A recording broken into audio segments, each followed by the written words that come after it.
على محمد يا ربي صل عليه وسلم يا ربي صل على محمد يا ربي صل عليه وسلم اللهم صل وسلم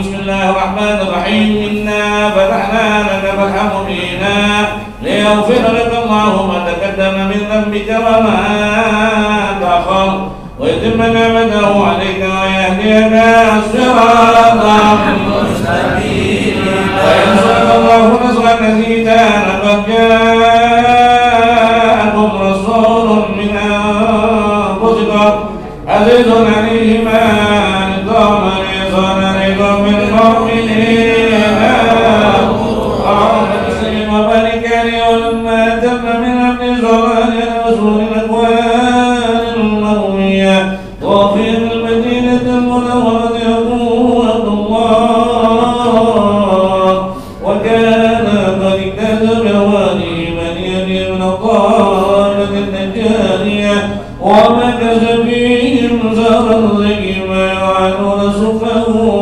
وسكران ولما تم من أبي الوادي تزغر الكمرية وآن للزمان أن يبجلي المصدى اللهم ولد مولد ومريم في نسوة من الحزيرة القدسية وقد قال صلى الله عليه وسلم نورا صلى الله على محمد صلى الله عليه وسلم صلى الله على محمد صلى الله عليه وسلم يا نبي السلام عليك يا رسول سلام عليك يا حبيب سلام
Assalamualaikum warahmatullahi wabarakatuh.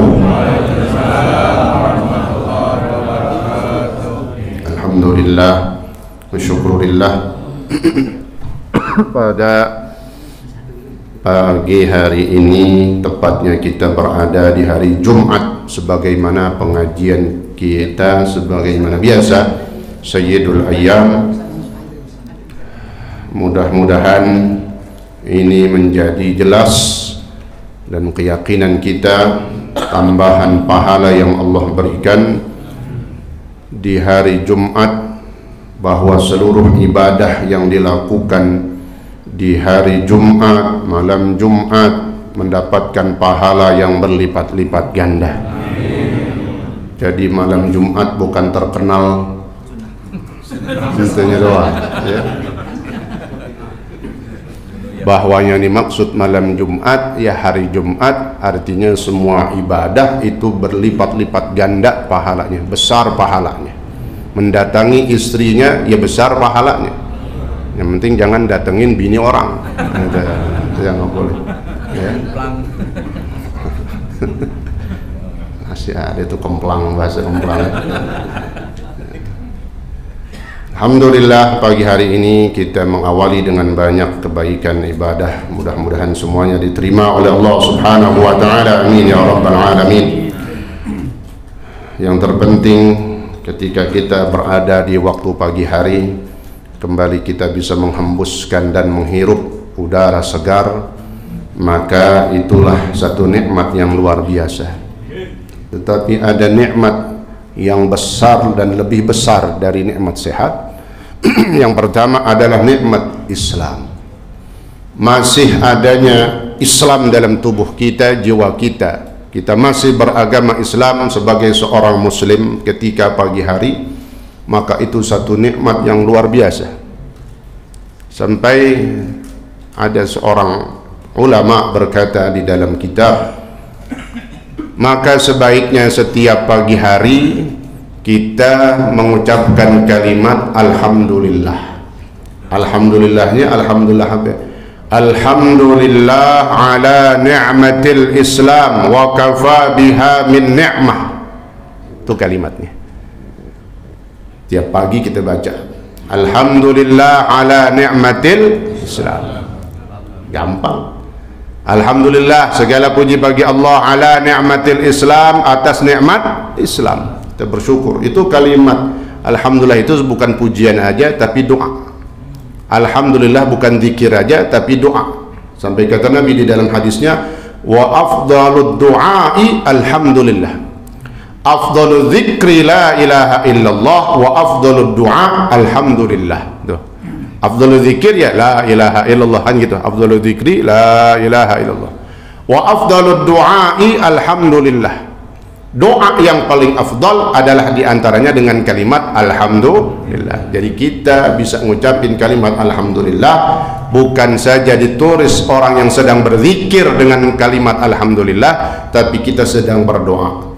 Maka orang ngucapin Alhamdulillah aja itu doa. Alhamdulillah ala ni'matil Islam. Nah, doanya dengan kalimat ini.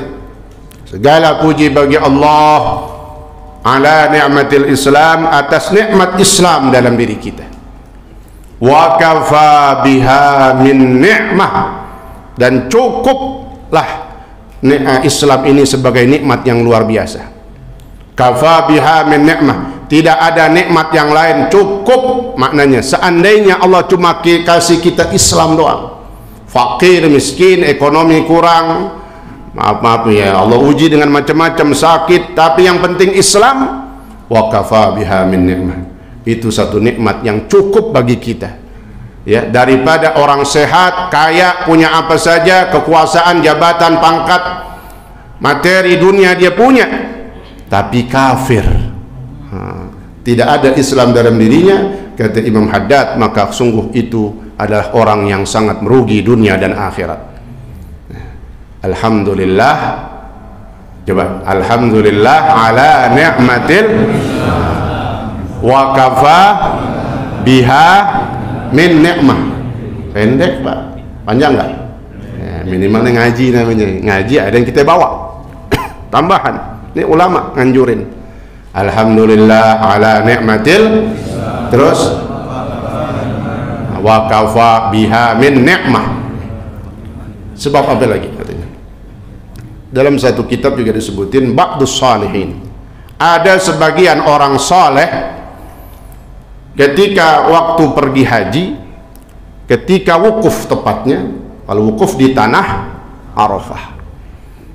Ketika di Arafah, wukuf di Arafah, ini orang saleh ini naik ila Jabali Arafat, ke gunung yang ada di tanah Arafah, bukit. Namanya disebut kadang Jabal Rahmah. Lalu orang ini berdoa ketika wukuf dengan kalimat Alhamdulillah ala ni'matil Islam wa kafa biha min ni'mah. Gitu doang. Maka ada bacaan nanti kalau yang mau pergi haji, ya saya bingung juga ngejelasin. Mau pergi haji suruh narak duitnya, ntar dipakai lagi duitnya. Bahal babnya udah mau masuk haji lagi. Tapi tetap syariat harus kita sampaikan, ya. Urusan mereka berbuat zalim dia yang tanggung dah, ya, kezalimannya, kecurangannya, dan pencurian dan penyolongannya. Karena itu disebut mencuri, ngambil hak punya orang lain terang-terangan ataupun secara diam-diam, namanya mencuri, nyolong. Duit kita taruh buat pergi haji, lalu dipakai buat bikin jalan layang, dipakai aja tuh, nggak ada akad untuk saya pinjam, nggak ada. Itu udah satu keharaman, ya. Na'udzubillah min dzalik. Nah, mudah-mudahan ini, ya, pemerintahan yang seperti ini cepat digantikan oleh Allah Subhanahu wa taala. Amin ya rabbal alamin. Nah, sampai mana tadi itu jadi? Kalau ngomong pemerintah nafsu gitu. Nah, dibaca tuh. Tahun besoknya, tahun haji besoknya dibagi lagi tuh orang soleh ini. Ketika wukuf, dia naik lagi tuh gunung Jabal Rahmah. Lalu dia mau baca lagi tuh doa. Doanya apa tadi? Alhamdulillah ala ni'matil Islam wa kafa biha min ni'mah. Itu baca itu amalan tadi. Ya, kalau dia lagi wukuf baca itu banyakin. Sebelum dia baca, dia baru mau baca alhamdulillah, ada suara yahtifu hatipun minas sama. Ada suara dari langit. Kata suara ini apa? Wahai hambaku, jangan kau ucapkan dulu, biarkan malaikatku selesai mencatat pahala dari kalimat yang kau baca tahun kemarin. Jadi pahalanya setahun belum kelar tuh, ditulis sama malaikat, jangan kau baca dulu. Kenapa? Ini malaikat belum kelar nulis pahala yang kemarin, udah setahun yang akan datang. Subhanallah. Lihat kitab Fawaidul Mukhtarah, orang soleh luar biasa amalannya kita pakai, ya. Kita nggak nungguin di Arafah, setiap hari kita baca itu contoh di tanah Arafah, cuma contoh. Adapun amalannya, tekanannya kapan? Setiap pagi kita baca. Jangan kan sehari, setahun belum kelar tuh sawabu, pahala orang yang ngucapin doa tadi. Setahun belum kelar, gimana tuh? Kayak apa itu banyaknya pahala? Subhanallah. Ya, jadi tiap pagi kita baca. Kapan aja bangun tidur, lagi jalan, lagi mau beli nasi uduk, gue ingat belum baca nih, baca aja deh, ya. Di motor baca aja tuh alhamdulillah. Tapi kalau lagi naik motor, baca doanya jangan angkat tangan.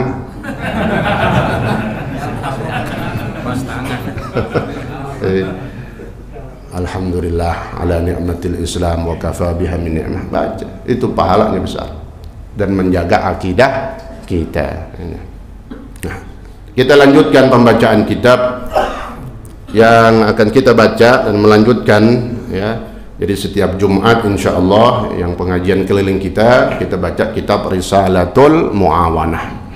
Kitab Risalatul Muawanah salah satu kitab karangan Al-Imam Haddad, Al-Habib Abdullah bin Alwi Al-Haddad. Nama panjangnya beliau Al-Habib Abdullah bin Alwi Al-Haddad. Di kalangan ulama Hadramaut lebih disering disebut Al-Imam Haddad atau Sayyidunal Haddad. Jadi kalau disebut Al-Imam Haddad maksudnya siapa? Beliau Al-Habib Abdullah bin Alwi Al-Haddad. Sayyiduna Al-Haddad yang dimaksud beliau juga Al-Habib Abdullah bin Alwi Al-Haddad, yang kita kenal dan kita baca ratibnya, Ratibul Haddad, atau di luar negeri disebutnya Ratibus Syahir, Ratibus Syahir Imam Haddad. Kitab Risalatul Muawanah salah satu kitab dasar yang menjadi pegangan bagi kita orang yang bermadhabkan ahlu sunnah wal jamaah ya. Bahkan disebutkan oleh para ulama, kitabnya Al-Imam Haddad dan kitabnya Al-Imam Ghazali rahimahumullah, dua ulama besar di zamannya masing-masing. Imam Ghazali hidup di tahun 500-an Hijriyah, Al-Imam Haddad jauh setelahnya, hampir 1000-an ya. Beda hampir 500 tahun. Tapi kata ulama setelahnya bahwa kitab karangan Imam Ghazali dan kitab karangan Imam Haddad, contohnya yang kita baca ini, bimanzilatil qut, ini yang harus kita tahu. Kitabnya Imam Haddad seperti diumpamakan makanan pokok. Kalau makanan pokok wajib gak kita makan? Ya, biar kata temen seka, jangan sampai tuh nasi seharian perut kagak kena gitu. Ada istilah kan, perut kena nasi, belum kena nasi nih ya. Kalau orang Arab makanan pokoknya bur, syair, itu jenis gandum macam-macam banyak. Gandum. Jadi kalau rotinya di sana dari gandum dibikinnya. Ya. Jadi kalau mereka makan roti udah cukup dikatakan makan. Nah, kalau kita roti 2.500 habis 5. Kopi udah seember. Ketemu teman jam 9, lu udah makan belum? Yang rotinya dari terigu ya. Kalau yang dari gandum mahal. Beras ditutup pakai daun pisang, apa namanya? Habis 5 tuh lontong yang 2.000 ya. Bukan yang 1.000, yang 2.000 lontong. Habis 5 belum makan juga, belum kena nasi katanya, itu kan bukan nasi, lontong katanya. Tambahin airnya banyak banget, jadi apaan? Bubur. Belum makan juga katanya. Nah, bukan bubur kan nasi ya. Jadi karena diibaratkan kitab beliau ini seperti qut, makanan pokok, jadi wajib harus kita baca. Jangan sampai dalam pengajian kita itu nggak ada pengajian atau nggak ada kitab yang dibaca dari karangan Al-Imam Haddad. Alhamdulillah ini kita baca, di tempat lain kita baca, di kuliah subuh Ahad juga ada baca, dibaca ya ke Jum Handa, nih Risalatul Muawanah. Sebab apa katanya? Kok sampai ulama menggambarkan kitabnya Imam Haddad sama kitabnya Imam Ghazali seperti makanan pokok? Karena isinya itu untuk umum semua. Kebanyakan isinya untuk masyarakat umum, orang awam disebutnya. Jadi ini semuanya mendasar dan mengena kepada semua lapisan ya. Tuntunannya, ajarannya, dari mulai masalah hati, dari masalah niat dan macam-macam, semuanya diajarkan. Siapa yang ngajarin? Dua kitab tadi, dua ulama tadi, dari Imam Ghazali dan Imam Haddad. Nah, kita lanjutkan pembacaan kitab kita. Bismillahirrahmanirrahim. Qala Syekhul Muallif rahimahullahu ta'ala bihi wa adama an-naf'a bihi wa bi 'ulumihi wa bi asrarihi fid darain amin. Wa 'ala al-jumlati fal-yaqinu aslun وسائر المقامات الشريفة والأخلاق المحمودة والأعمال الصالحة من فروعه وثمراته والأخلاق والأعمال تابعة لليقين قوة وضعفا وصحة وسقما. قال لقمان عليه السلام la yustata'ul 'amalu illa bil yaqin wa la ya'malul 'abdu illa biqadri yaqinihi wa la yaqsuru 'amaluhu hatta yanqusa yaqinuhu wa lihadza qala Rasulullah sallallahu alaihi wasallam al-yaqinu al-imanu kulluh ila akhirih. Wallahu ta'ala a'lam bissawab. Masih di awal fasal kita, yaitu fasal yang menjelaskan tentang memantapkan keyakinan. Bagaimana caranya? Maka disebutkan oleh ulama juga, inilah hadir huduru majlisil ilmi, menghadiri majlis ilmu bagian dari memantapkan keyakinan. Orang hadir duduk di majlis ilmu memantapkan keyakinan, ngaji terus yakin makin mantap. Alhamdulillah, jamaah dengan keyakinannya kepada Allah berangkat malam-malam gelap-gelap, ya, dia mules pergi juga, puyang-puyang dia pergi juga, terlambat pergi juga. Kenapa? Yakin, karena ada keyakinan di dalam dirinya. Dan majlis ilmu ini disebutkan oleh ulama, wa afdalu silatir rahim bil ilmi. Silaturahmi yang paling bagus itu ya ketemu di majlis ilmu. Kan banyak cara orang silaturahim, ke rumahnya, datang bertamu, atau ketemu di jalanan, atau melalui telekomunikasi, ya, WA, SMS, telepon, atau semuanya silaturahim. Tapi ada yang paling afdal silaturahim. Ketemu, di mana ketemunya? Bil ilmi, kata ulama. Wa afdalu silaturahim bil ilmi. Paling afdalnya silaturahmi itulah ketika duduk di majelis ilmu. Maka saya sering bilang, duduknya kita di majelis ilmu bagian daripada bersilaturahim. Coba berapa orang nih? Hari ini dari jam 5 sampai jam 6 kelar kita silaturahim sama berapa orang nih? 200 misalnya. Sejam bisa datang ke rumah orang 200. Kita lihat mukanya aja di sini udah silaturahim. Subhanallah. Makanya pantas ulama mengatakan wa afdalu silaturahim bil ilmi. Paling bagusnya, paling afdalnya silaturahim dengan duduk di majelis ilmu. Jadi nggak jadi patokan dan nggak menjadi penentu.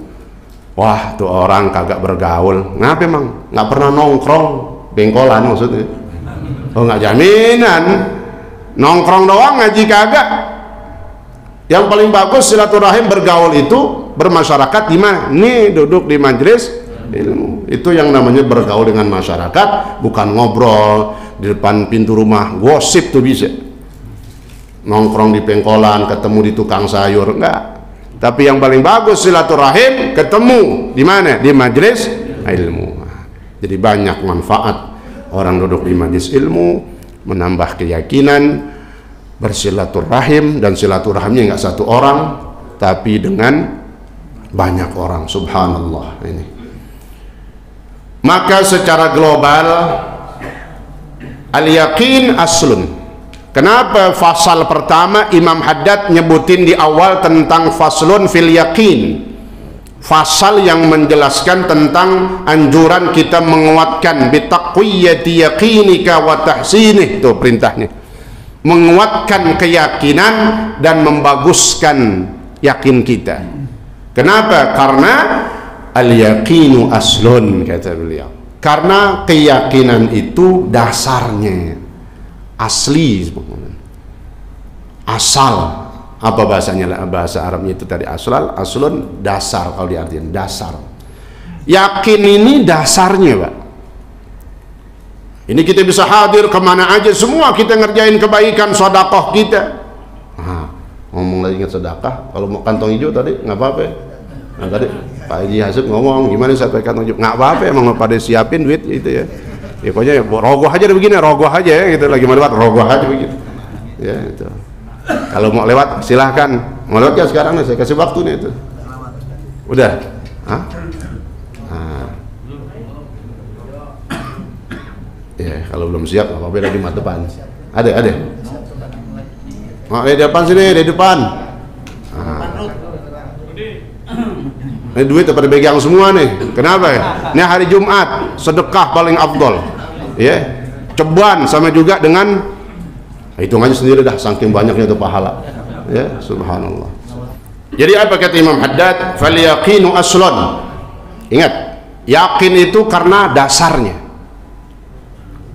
Wasairul maqamat asyarifah, dan sedangkan derajat, posisi, pahala yang begitu besar semuanya ngikut dari dasarnya. Itu cuma cabangnya doang. Dasarnya yakin. Kita hadir majelis ilmu, kita hadir sholat subuh berjamaah, itu bisa berangkat karena apa dasarnya? Yakin dulu. Kalau nggak yakin, udah enakan di dalam kamar, ya entar-entaran aja dah.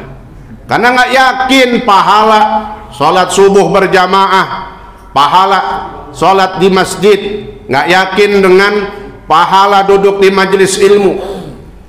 Tapi alhamdulillah kita semua senantiasa mudah-mudahan terus diberikan keyakinan itu. Jadi semuanya itu selain setelah yakin itu semuanya cuma ngikut tuh. Sairul maqamat, derajat, diangkatnya derajat kita. Contoh duduk di majelis ilmu, kata Allah apa? Yarfa'illahu alladhina amanu minkum walladhina utul ilma darajat. Orang bisa beriman, kenapa? Ada yakinnya. Kemudian orang beriman menuntut ilmu, ada yakinnya. Bagaimana orang yang beriman dan orang juga yang beriman lalu dia menuntut ilmu, mencari ilmu, maka diangkat derajatnya setinggi-tingginya. Nah, derajatnya itu diangkat, kata Imam Ibnu Abbas, orang duduk di majelis ilmu, sekali duduk di majelis ilmu 700 derajat. Nggak satu, nggak dua, nggak tiga, nggak 10, tapi 700 derajat. Allah katakan langsung di dalam Al-Quran. Dalilnya langsung dalil yang paling mendasar, yaitu Al-Quran. Derajat orang beriman lalu dia duduk di majelis ilmu menuntut ilmu, diangkat derajatnya 700. Dari 700 derajat kata Imam Ibnu Abbas lagi dirinci 700 derajat itu, dari derajat menuju derajat selanjutnya jaraknya jauh, sejauh perjalanan 500 tahun.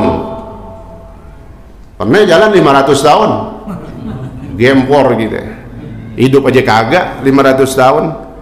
2,5 juga kagak, 200 kagak, pego kagak umur kita. 100 juga ada langka. Ya. Gocap udah naik ojek mulu. Nah, jalan kaki udah jarang kita. Ya. Alhamdulillah punya motor, alhamdulillah. Jalan 500 tahun, jalan kaki 500 tahun tuh. 1 derajat menuju derajat selanjutnya. Kali berapa itu? Kaliin sendiri dah. Saking tingginya itu. Nah, itu kan diangkat tuh derajat jadinya. Itu ngikut derajat, diangkat derajat itu tabi mengikuti aslinya. Karena apa? Dasarnya ada ya yakin. Dari yakin inilah berangkat kebaikan, ada amal soleh.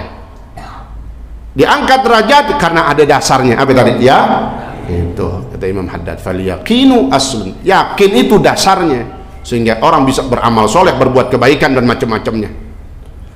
Diangkat derajat itu ngikut doang, ngikut dari aslinya. Alhamdulillah kita diberikan keyakinan. Wal akhlaqul mahmudah, akhlak yang baik. Orang bisa sopan kepada orang tuanya, kepada yang lebih tua, berkata-kata yang baik. Ya, adab itu banyak etikanya, kepada tetangga, kepada saudara, kepada orang lain dan macam-macam. Pokoknya akhlak ya, dari sikap kita, mulut kita, lisan kita, sikap kita, akhlak. Akhlak itu adalah akhlakul mahmudah. Akhlak yang baik adalah sesuatu yang dianggap dan dipandang baik di dalam pandangan orang yang beriman. Nah, orang bisa berakhlakul karimah, berbuat baik, akhlaknya cakep karena apa? Dasarnya ada yakin. Kita yakin dengan kita berkata-kata baik sama orang, maka akan Allah berikan pahala. Ya ayyuhalladzina amanu qulu qawlan sadida. Wahai orang-orang yang beriman, Qulu, ucapkanlah oleh kalian, ngomongnya gimana? Qaulan sadida, dengan ucapan yang baik. Hati-hati nih, baca Al-Quran harus tahu hurufnya Pak yang asli, tajwidnya juga harus benar ngucapin. Sebab kalau sadida aslinya yang benarnya pakai sin kecil, kalau diganti shin itu lain lagi artinya, kebalikannya. Qulu qaulan sadida, kan yang benar tuh pakai sin kecil. Ucapkanlah ucapan yang baik-baik. Yang baik-baik di sini bukan yang kalem doang. Ulama ustadz ngomongnya yang kalem-kalem doang, cari aman, bukan itu. Qaulan sadid disebut dalam tafsir, termasuk di dalamnya amar ma'ruf nahi munkar. Nah, itu namanya qaulan sadida. Jadi omongan yang baik bukan kalem-kalem aja dah. Jangan provokator, bukan provokator, amar ma'ruf nahi munkar. Tapi kalau sinnya diganti shin, qulu qaulan syadida, ucapkanlah ucapan yang kasar. Nah, beda gak? Jauh sebaliknya. Makanya penting ya, membaca Al-Quran harus sesuai dengan tajwid dan makhrajnya. Kalau sin baca sin, kalau shin baca shin. Baca kitab, orang belajar menuntut ilmu itu gitu juga. Makanya dikatakan sama ulama, siapa yang ngajinya atau belum menuntut ilmunya, belajarnya cuma pakai kitab, maka setanlah gurunya. Nggak ngaji duduk 5 juz ilmu, nggak ada gurunya, beli buku aja, beli kitab aja, baca sendiri. Kesalahan bisa banyak ya. Ada orang yang contoh kita tadi, belajarnya cuma pakai kitab, pakai buku. Ada dalam hadis Nabi ya, dalam hadis itu kan hadis yang benar, habbatus sauda shifaun min kulli da. Itu hadis yang benar. Contoh, habbatus sauda shifaun min kulli da. Nah, ini yang kita baca ya, kita pakai tuh obat ini pagi-pagi minum habbatus sauda karena ada hadisnya. Habbatus sauda shifaun min kulli da. Habbatus sauda biji hitam, apa namanya itu tadi? Jintan hitam. Nah, dikatakan habbatus sauda, kata Nabi apa? Obat dari semua penyakit. Jadi kita minum tuh. Kalau tahu hadis, belajar langsung sama guru, tahu tuh hadis habbatus sauda. Ini orang kagak belajar sama guru, nggak ada gurunya, baca kitab aja, cetakannya kelebihan titik, bak jadiyah, jadi bunyi gimana? Kalau tadi bener habbah, ini jadi hayyatus sauda. Hayyatus sauda shifaun min kulli da. Hayyah apa? Ular hitam. Ular hitam adalah obat dari seluruh penyakit. Nah, orang baca kitab doang, kagak ada gurunya, nggak pernah dengar hadis, itu madaratnya itu. Dicari ular hitam. Wah, nekatnya Nabi tuh, dia salah bacanya, cetakannya, karena bacanya pakai kitab doang, buku doang, nggak nanya sama ulama, nggak dekat sama ulama. Kalau dekat sama ulama kan namanya belajar ada gurunya. Yakin banget, dicari ular hitam, diginiin, kata obat, mati udah. Nah, ular hitam, padahal kata Nabi apa? Habbatus, pentingnya itu belajar ada guru, ada mursyid ya, ada mursyid, ada apa mursyid itu yang mengarahkan. Jadi cara baca kita pun seandainya, contohnya gimana, cetakan kitab itu kadang kan namanya cetakan, dari percetakannya kadang ada kelebihan titik. Nah, orang yang udah punya ilmu atau dia pernah belajar sama gurunya, oh ini salah cetak, ini bukan hayyatus sauda tapi apa? Habbatus sauda, begitu. Tapi kalau bacanya dari buku aja, wah hayyatus sauda, nggak taunya kelebihan titik tuh percetakannya. Ular hitam adalah obat dari seluruh penyakit, dicari ular hitam, habis keracunan ya. Dampak madarat daripada orang yang belajar cuman pakai buku doang tanpa guru. maka disyaratkan sama ulama kalau orang belajar itu harus ada gurunya. Insyaallah ya, mudah-mudahan ini pengajian kita senantiasa diberikan keberkahan, dijaga dan dilindungi oleh Allah Subhanahu wa taala. Kita semua senantiasa diberikan niat-niat dan keyakinan yang kuat, kemudian diberikan istiqamah sampai kita mati, barulah kita berhenti ngaji. Kalau udah mati baru berhenti. Kalau masih hidup, sehat, ya, masih mampu, ayo bergerak insyaallah. Mudah-mudahan ini menjadi bagian amalan yang luar biasa pahalanya, ya. Amin ya rabbal alamin. Al-Fatihah. A'udzu billahi minasyaitonir rajim. Bismillahirrahmanirrahim. Alhamdulillahirabbil alamin. Arrahmanir rahim. Maliki yaumiddin. Iyyaka na'budu wa iyyaka nasta'in. Ihdinas siratal mustaqim.